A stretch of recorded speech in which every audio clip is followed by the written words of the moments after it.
Warm greetings and welcome to everyone from English Essentials with IAK.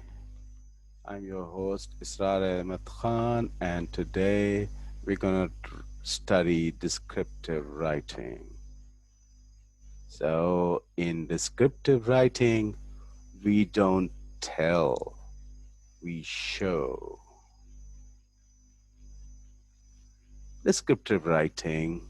Description is important because it works to stimulate its reader's imagination, causing them to feel engaged enjoyably with what they are reading.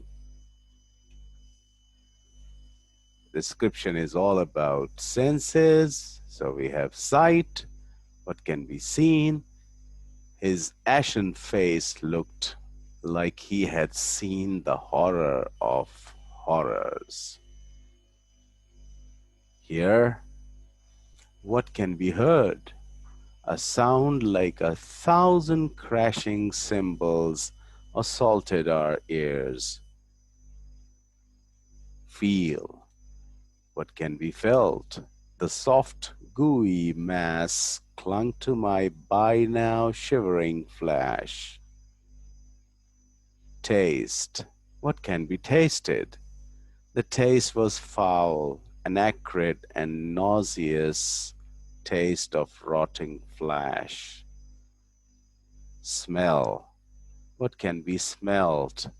The smell was beyond describable. Nothing this side of Hell's Gates could come close. Descriptive writing. Now imagine a car journey. What might you see, touch, smell, taste, and hear? Here are some ideas. Touch. Like a fiery red fist, the Ferrari Testarossa punched its way past our aging Ford Fiesta. Touch, feel. The open window allowed a cool spring breeze to caress my cheeks. Felt and seen. An ancient jalopy of a school bus spluttered along in front of us, spewing out nauseous black clouds of exhaust. Seen. Taste. The bitter taste of the pre-trip travel sickness pill still clung to the back of my throat. Taste. Here. The screeching siren of an ambulance forced us to pull in and wait till it passed. Heard. Human video camera. Imagine yourself to be a kind of human video camera. With your searching zoom lens, you are going to record what was in the particular scene or situation the question asked you to describe. Precise and sensory description. Here are some example descriptions that use precise muscular vocabulary choices as well as vivid similes and metaphors. Can you detect the sensory images here too? The swollen mass steamed forwards like a seething colony of crawling ants. The mingling spices tangled our senses to create a glorious surge of appetite. The summer rain spilled down and soused our sweltering faces with its refreshing coolness. The flashes of lightning flooded the land with a fearful display of nature's power. The children were like bundles of concentrated energy exploding with delight. The very buildings themselves seemed to bow low as the town's new hero approached. The look of flame and anger in her eyes showed the world that she was indeed a rebel with a cause. The darkening sky ushered in forbidding, somber mood that set the scene for the grim news lying in wait for us. The multitude of creatures created a cacophony of calls that assaulted our ears.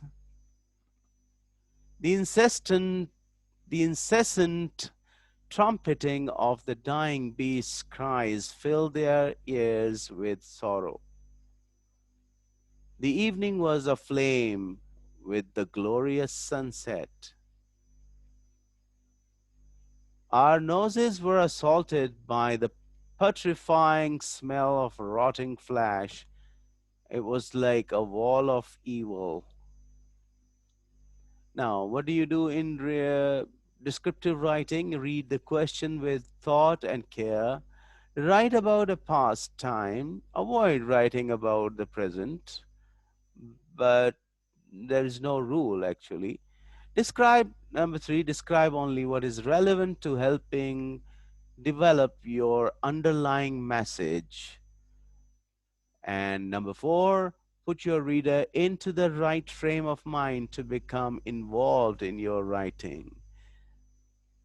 Number five, aim to describe how you felt at the time. Make the reader feel as if they are there.